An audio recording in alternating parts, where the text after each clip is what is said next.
అచ్చెన్నాయుడు ఎప్పుడు అన్పార్లమెంట్ మాట్లాడదు అధ్యక్ష.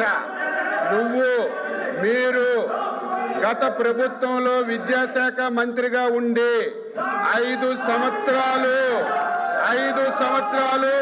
19, 20, 21, 22, 23, 24 అని 5 సంవత్సరాలు లక్షల మంది యువకులను అధ్యక్ష డిఎస్సి పెడతామని చెప్పి ఆశ చూపి డిఎస్సి పెట్టలేదు. ఆ రోజు విద్యాశాఖ మంత్రిగా ఉండి మీ గొడ్డల పార్టీ అధ్యక్షుడిని కనీసం చెప్పలేని వ్యక్తిని ఏమనాలి మీరే చెప్పండి అధ్యక్ష. నేను కట్టుబడి మీరు ఎరువులు అంటున్నారు, వ్యవసాయం అంటారు. దేని మీదైనా ఈ 2 సంవత్సరాల్లో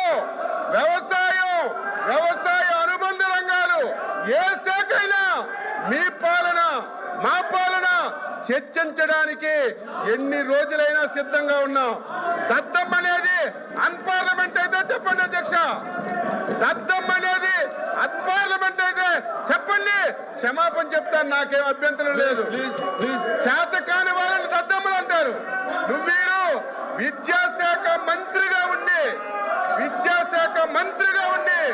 డిఎస్సి ఇప్పించడంలో వైఫల్యం చెందారు కాబట్టి, చేత కాలేదు కాబట్టి దద్దమన్నాను అధ్యక్ష. ఇది అన్పార్లమెంట్ కాదు. అన్పార్లమెంట్ అయితే చెప్పండి. నా పర్సనాలిటీ గురించి మాట్లాడుతున్నావు. నువ్వు సచ్చినా కాలు కిందకు పెట్టి తలపైకి పెట్టినా నా పర్సనాలిటీ నీకు రాదు సత్యనారాయణ. నా పర్సనాలిటీ నీకు రాదు. హౌసింగ్ కింద